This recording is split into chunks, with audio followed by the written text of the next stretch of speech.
There is a specific smell to industrial bleach working overtime on a surface it cannot fully clean. Sharp and chemical, catching at the back of the throat like a wire hook. It doesn't smell like clean. It smells like the attempt at clean, which is an entirely different thing. Nathan knew the difference. He had spent enough nights on his knees with a scrub brush, learning to recognize the line between what could be washed away and what had already become part of the material. He pushed the mop forward in a long, steady arc. The cotton head spread gray water across the linoleum in a dark fan shape.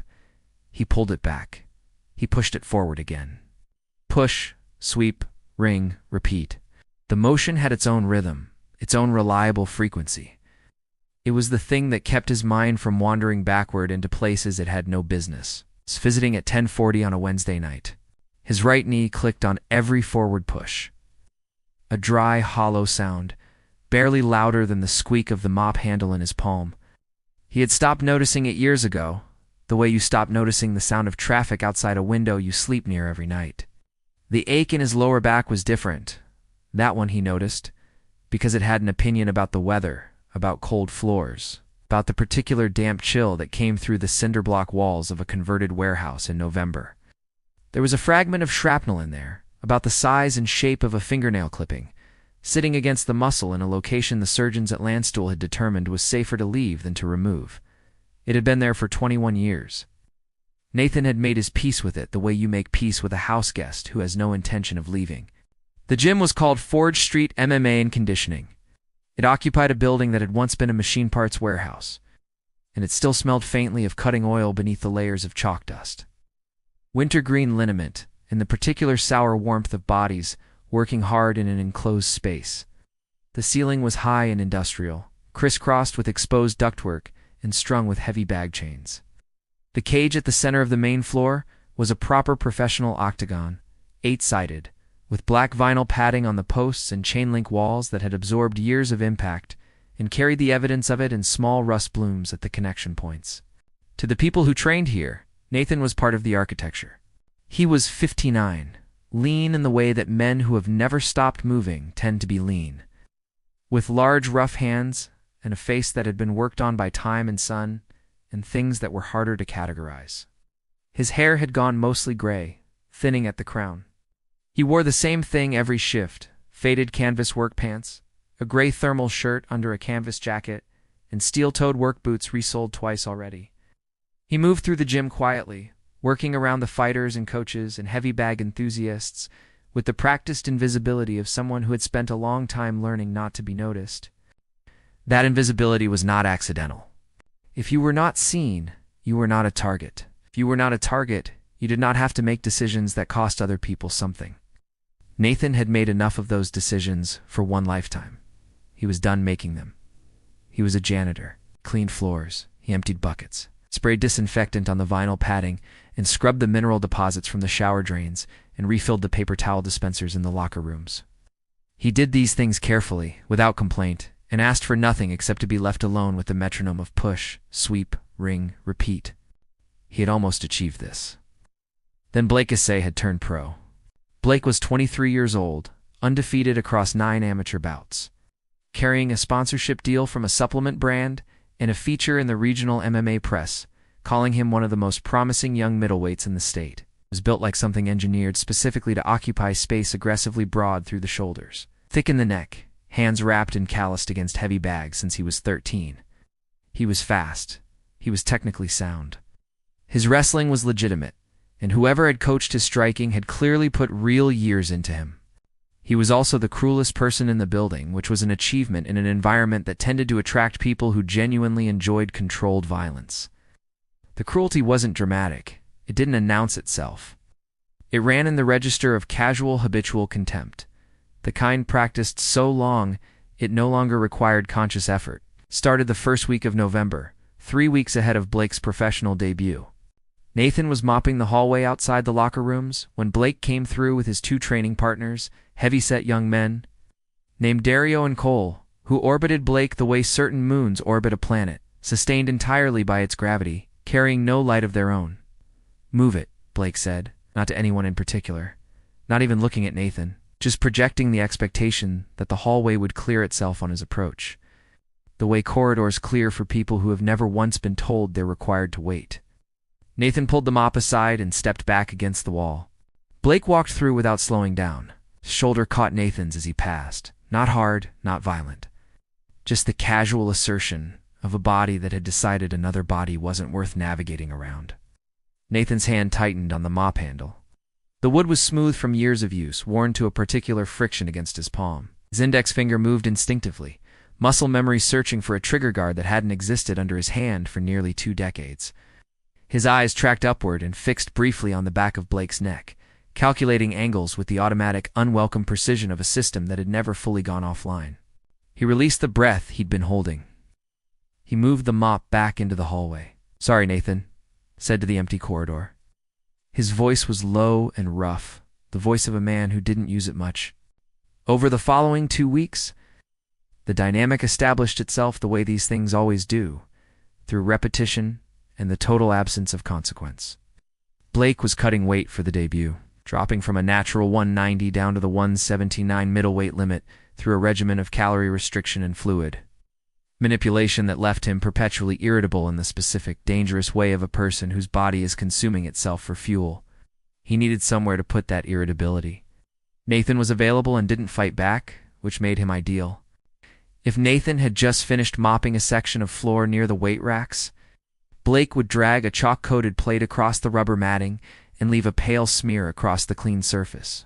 He'd glance at it, then at Nathan, with an expression of mild challenge. Nathan would collect the mop and clean it again without a word. If Nathan was collecting trash near the heavy bags, Blake would drop his used hand wraps. Damp. Blood stained at the knuckles from a split that hadn't healed properly, directly onto the floor beside the bin. He'd look at the wraps, then at Nathan, with the particular blank innocence of someone who'd never once been held accountable for anything. "Missed the basket," Blake would say. "Ah." Nathan would bend down, joints popping in the cold air, and put the wraps in the bin. The absence of reaction was the thing that worked on Blake like a splinter. He expected anger, was used to anger. He generated it deliberately, in the cage and out of it, as both a tool and a pleasure. He expected embarrassment, deflection, the complicated social shuffling of a person trying to manage conflict without any real resources. What he did not expect and could not accommodate was the absolute flatness of Nathan's non-response, not acceptance, not defeat. Just the complete and total absence of the reaction Blake was trying to provoke, which was worse than any of the alternatives. It made him push harder. The Thursday before the fight, the gym sat half empty. The serious competitors had finished their final technical sessions and gone home to rest. The heavy bags swung in slow dying arcs from earlier work. The air smelled of liniment and the sharp alkaline bite of dried sweat baked into canvas. Nathan was working the perimeter of the octagon with a spray bottle of disinfectant and a clean rag, wiping down the fence posts methodically, working his way around the cage one section at a time. He heard footsteps behind him, bare feet on linoleum, quick and heavy. He stopped spraying. He wiped the back of his forearm across his forehead, feeling the grit of the evening's accumulated dust against his skin. He turned around slowly, the way a man turns when he already knows what he's about to find, and has decided in advance exactly how he'll manage it. Blake stood at the edge of the mat. The weight cut had carved his face down into something sharper and meaner than usual. Cheekbones prominent, the skin around his eyes gone slightly dark. He held a shaker bottle of something neon orange, the synthetic brightness of it almost offensive against the industrial dimness of the warehouse. "You missed a spot," Blake said. "I haven't reached the center panel yet, Mr. Old.A," Nathan said. He kept his voice at its normal register, low and dry and uninflected. He used last names with the fighters. It was a habit of distance he'd never bothered explaining to anyone. "Right there," Blake said. He tilted the shaker bottle. The neon liquid poured out in a thick stream and spread across the linoleum in a bright, viscous pool, a foot from Nathan's work boots. The gym went quiet. Not dramatically, the silence spread outward from the nearest people like a ripple until it reached the walls. The jump rope snapping in the corner of the room stopped. The low conversation near the water station died out. People were looking now. The way people look when something has crossed from ordinary cruelty into a category that requires witnessing. Nathan looked at the puddle. Something happened in his body he hadn't felt in a long time. Started at the base of the skull and traveled downward along the spine. A cold, clean, clarifying sensation, like the moment before a shot when everything unnecessary falls away and what remains is pure geometry. His heart rate, which normally ran in the low 60s, began to slow. 58, 54. This wasn't anger. Anger was thermal and reactive and made you stupid. This was the opposite of anger. This was the state he'd spent for years learning to access on demand in training environments that no longer officially existed. And another 18 years trying to lock behind a door he had no intention of ever opening again.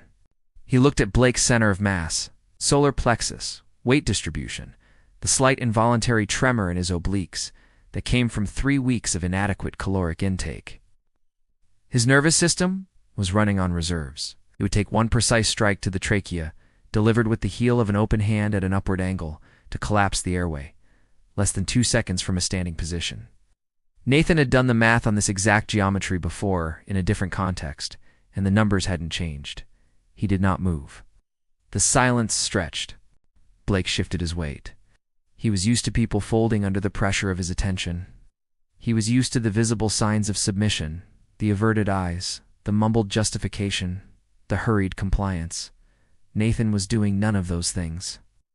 He stood perfectly still beside a puddle of neon liquid, holding a spray bottle and a rag, with the complete and total relaxation of a man who had already made his decision about every possible outcome and found none of them especially alarming. The prickle started at the back of Blake's neck. It was a sensation he couldn't name and had never once experienced in the context of a confrontation, which made it worse. It's lizard brain, the ancient. Its pre-rational system operating beneath ego and training and the accumulated confidence of 9 wins and 0 losses. Was trying to tell him something, and it was using the only language it knew, which was the language of cold and raised hairs on the back of the neck. He stepped forward instead. He closed the distance and shoved Nathan's shoulder with the flat of his hand. Not the casual bump from before. This was deliberate, designed to move him. Nathan's feet did not move. He absorbed the force the way a wall absorbs a shove, distributed it downward through his stance, bent his lead knee fractionally to anchor, and remained exactly where he was. Blake's hand bounced off him. Blake looked down at his own hand with a confused expression, the look of a person who'd pushed something that was supposed to give way and found instead that it hadn't. "I'll get the mop," Nathan said. He turned his back and walked to the equipment closet. Behind him, Blake stood over the orange puddle with Dario and Cole at his shoulders, the gym's ambient noise cautiously resuming around him. He felt the adrenaline of the confrontation ebb away, leaving behind nothing but a hollow, dissatisfied residue and the memory of standing in front of an old man with a cleaning rag and feeling for a fraction of a second genuinely afraid. He didn't know what to do with that. Inside the closet, Nathan leaned against the metal shelving and closed his eyes. His right hand was shaking, not from fear, from the specific muscular effort of not doing something, which is harder than people understand. He looked at the hand under the thin light from the single bare bulb. The knuckles were thick and scarred. He remembered other things those hands had done and made himself stop remembering them. He was a janitor. He cleaned floors. He didn't correct the world anymore. He'd made that agreement with himself 9 years earlier, and he'd kept it, and he intended to keep keeping it. He picked up the mop. The water in the bucket had gone cold. He walked back out and cleaned up the orange puddle. The fight was Saturday. On Friday afternoon, Nathan arrived for his shift to find the gym sitting in the particular tense quiet of a place where something had recently gone wrong. The fighters still around were speaking in low voices. Coach Renner stood on the phone near his office door, using the clipped, controlled tone of a man managing a situation in real time. The cage had already been cleaned, which wasn't Nathan's doing. He learned what had happened from the front desk attendant, a college kid named Amara, who told him without being asked because she needed to tell somebody. Blake had been doing final technical sparring with a 20-year-old named Dominic Lightwork. Flow and movement, nothing heavy, 2 days out from the debut. Blake had thrown a full power overhand right anyway. Dominic had gone down and stayed down for nearly a minute. He was at urgent care getting his head scanned. It was probably fine. Probably. Coach Renner had thrown Blake out of the cage and told him not to come back until the weigh-in. Nathan listened to all of it, then walked to the supply closet, got his bucket and mop, and started his shift. He was working the far end of the building, near the emergency exit, around 9:30 when he heard the back door open. He didn't turn around right away. He finished the section of floor he was working on, rinsed the mop in the bucket, and only then turned. Blake stood near the fire door in his training clothes, arms crossed against the cold that had followed him in from outside. He looked worse than he had that morning. The weight cut had entered its final stage, the last 24 hours of fluid restriction that leaves a person simultaneously exhausted and wired, the body's alarm systems firing against each other. His own body heat rose visibly in the cold air near the door. "I want to talk to you," Blake said. "There's nothing we need to discuss, Mr. Old.A," Nathan said. He propped the mop against the wall and started rolling the bucket toward the storage area. His knee clicked. "Stop walking away from me." Nathan stopped, not because he'd been told to, because he'd made a decision. He turned around. "You look at me like I'm something you're better than," Blake said. His voice wasn't loud. It carried the compressed, contained quality of something held under pressure for too long.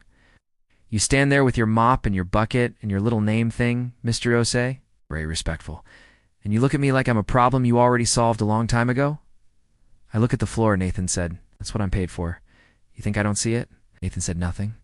"You're a janitor," Blake said, letting the word carry the exact weight he intended. "You're 60 years old, and you clean my gym, and you go home to whatever you go home to, and that's the entirety of what you are. You look at me like I owe you something?" "You owe me nothing," Nathan said. "Go home and sleep. You've got a wane in the morning." "Answer me something." Blake stepped forward. The broken security bulb above the fire door buzzed intermittently, throwing the space between them into a regular light and shadow. "Did you ever stand up for yourself? In your whole life? No. Or did you just always put your head down and clean up whatever somebody else left behind for you?" Nathan was quiet for a moment. "Go home, Blake," he said. He used the first name deliberately, for the first time all night. It landed the way he'd intended, not as familiarity, but as a door closing. He turned to go. He heard the boots scrape against the linoleum, the shift of weight, the gathering of intention, the half-second of commitment before a body fully commits to movement. He'd heard that exact sound in other contexts. In places where responding incorrectly cost you a bruised ego, and had cataloged the sound with some part of himself that never fully stopped listening. Blake swung, a wide looping hook aimed at the back of Nathan's head. The committed swing of a strong young man who was exhausted and humiliated and had run out of other options. The world didn't speed up for Nathan. It never had. What happened was the opposite. It slowed into its component parts, each one distinct and manageable. The scrape of the foot, the rotation of the hip, the arc of the arm, the angle of the fist relative to his current position. He dropped his center of gravity 2 inches and pivoted inward, not away from the swing, but toward it, stepping tightly inside the radius of the arc, so that Blake's fist passed through the space Nathan's head had just vacated, the knuckles cutting through cold air 4 inches from his ear. Nathan's right hand came up. Not a fist, an open palm. He'd go first. Driven into the brachial plexus, the dense bundle of nerves running from the neck down through the armpit, one of the body's more vulnerable electrical relays. Ow. The strike was calibrated, not full force, which would have caused immediate neurological shutdown in the arm. Just enough force to temporarily interrupt the signal, enough to change the situation. Blake's right arm went dead from the shoulder to the fingertips, the sensation replaced by a white, flaring shock that pulled a gasp out of him. Nathan's left hand had already closed around Blake's wrist. He twisted outward, applying rotational torque to the joint while driving his right forearm down across the triceps in a bar that used the leverage of Blake's own extended arm against the shoulder socket. The physics were simple and absolute. Blake's shoulder produced a grinding sensation that would resolve, days later, into a deep, lingering ache. In the moment, it was immediately incapacitating. Nathan kicked the inside of Blake's rear knee with the flat toe of his work boot. Blake went down. Not the way fighters go down in a cage, controlled, tactical, preserving position. He went down the way a person goes down when their body simply stops cooperating. Face first onto the linoleum, the impact against his cheekbone, sharp and immediate and real. Nathan came down with him, a knee across the upper back, the arm locked in a position that communicated clearly how much further it could go and how icily. Blake did not move. He lay with his face against the cold floor, breathing in hard, shallow pulls. His right arm, a useless and painful object, somewhere behind his back. He could smell the cleaning solution soaked into the linoleum. He could feel the cold of the floor against his cheek. He became aware, with the slow clarity of a person whose adrenaline has just been completely neutralized by pain, that the weight on his back was entirely comfortable exactly where it was, that it would remain exactly that comfortable for as long as he remained still. He remained still. Yes. Nathan leaned down. His voice was quiet, not harsh, not triumphant. It was the voice of someone stating a fact that had already been established and required no further elaboration. "The cage has corners," Nathan said. "Rules, time limits. People whose whole job is stopping it before it goes somewhere permanent. You've been fighting inside that system your entire life, and you've mistaken the system for reality itself." He paused, letting the cold and the discomfort do their work. "This is what's outside the system. It's quieter than you were expecting." Blake's breath came in slow. "Your shoulder's intact," Nathan said. "It'll ache for a week. Your cheekbone is bruised, not broken. You'll be cleared for the fight." Another pause. "Go win it. You have the ability." That part was always real. He held the position 3 more seconds. Then he stood. He stepped back and smoothed the front of his canvas jacket. His right knee clicked once, loud in the silence of the empty gym. He picked the mop handle up from where it had fallen against the wall and looked at Blake, who was pushing himself slowly to his hands and knees on the linoleum. His right arm coming back online the way a numbed limb does, tingling reluctant, and then present again. Blake looked up. He was expecting something. Some final word, some flash of contempt or satisfaction, some confirmation of the power dynamic that would let him file the whole experience under a category he already understood. Nathan looked back at him with the tired, neutral expression of a man who'd already moved on to the next thing. "Lock the fire door on your way out," Nathan said. "The latch sticks." He turned and wheeled the bucket toward the storage closet. The wheels squeaked against the linoleum in the empty building. He put the mop away. He rinsed the bucket and set it upside down to drain, turned off the equipment closet light and pulled the door shut. He went back to the main floor and collected his jacket off the hook near the front desk. He stood a moment in the quiet of the empty gym. The heavy bags hung still. The cage sat empty. The fluorescent lights hummed at their constant frequency, indifferent to everything that had just happened beneath them. Nathan looked at the cage for a long moment, the black vinyl, the chain link, the worn canvas of the mat visible through the fence. He put on his jacket. He turned off the lights. He walked out through the front door into the November night, pulling his collar up against the cold. The street sat quiet, the industrial district mostly dark at this hour. A few distant lights off the highway overpass reflecting on the wet pavement. His knee clicked on the first step down from the door. He ignored it. He walked to his car, a 16-year-old sedan, with a cracked dashboard and just under 200,000 miles on it, and sat in the driver's seat a moment without starting the engine. His right hand was shaking again. The same fine, controlled tremor as before. He looked at it. He thought about a different cold floor, in a different building, in a different country many years back. He thought about the weight of a decision, and what it felt like after that decision had already been made and couldn't be unmade. He thought about a version of himself that had once been very good at certain things, and the long, deliberate work of dismantling that version, one mopped floor at a time. He started the car. He drove home through the empty streets, the heater running loud and the wipers cutting arcs through a light rain that had started while he was inside. His apartment sat on the 3rd floor of a building above a laundromat, and it smelled of old steam pipes and someone else's cooking drifting up from the floor below. He made coffee with the cheap drip machine on the counter. He sat on the edge of the bed and drank it in the light from the single lamp in the corner. He looked at his hands wrapped around the mug, still, finally still. Across the city, in a spare room of his parents' house, where he was cutting the final water weight before morning winds, Old.A lay on his back, staring at the ceiling, his right arm resting carefully across his stomach. The shoulder ached in a deep, specific way, unlike any training injury he'd ever accumulated. It wasn't a sports injury. It was a different category of thing entirely. He knew the difference now. He hadn't known it before tonight. He lay there a long time. He thought about the speed of what had happened. Less than 3 seconds from the swing to the floor. He hadn't seen it coming. He hadn't felt it building. He'd simply been standing and then been on the ground. And in between there, had been something that didn't resemble any technique he'd ever been taught or seen, demonstrated, or studied on film. He thought about the voice in his ear afterward. Quiet, patient, without anger or satisfaction. Your shoulder is intact. You'll be cleared for the fight. Go win it. You have the ability. He had won 9 fights. He'd never once been told by anyone that his ability was real without something else attached to it. A comparison, qualification, a reminder of how much further he still had to go. Just the plain statement, delivered by a man who had put him on a cold floor, and then helped him understand exactly why, and told him to go lock the fire door on his way out. Blake closed his eyes.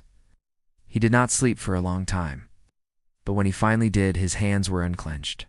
He woke before his alarm the next morning, the gray light of an early November dawn coming in through the blinds, and lay still for a moment, cataloging the ache in his shoulder, the way you check a bruise to see if it's real. It was real. Got up anyway. He wrapped his hands the way he always did, methodical, careful, and drove to the Wynn, with the radio off, thinking about a mop handle and a voice that hadn't raised itself even once. He made weight by 2 ounces. That night, in a cage 2 towns over, in front of a crowd that had no idea what had happened in an empty gym on a Thursday, Old.A fought differently than he ever had before. Quieter, more deliberate, less interested in being seen, and more interested in simply finishing the job in front of him. He won in the second round, a clean finish, no theatrics attached to it. He never went back to being cruel to the people who cleaned up after him. Nobody at the gym ever knew exactly why, and nobody asked. And Nathan never told anyone, because it wasn't the kind of thing you explained. Some lessons only work if they stay quiet. Some floors only stay clean if nobody ever finds out what it costs to keep them that way.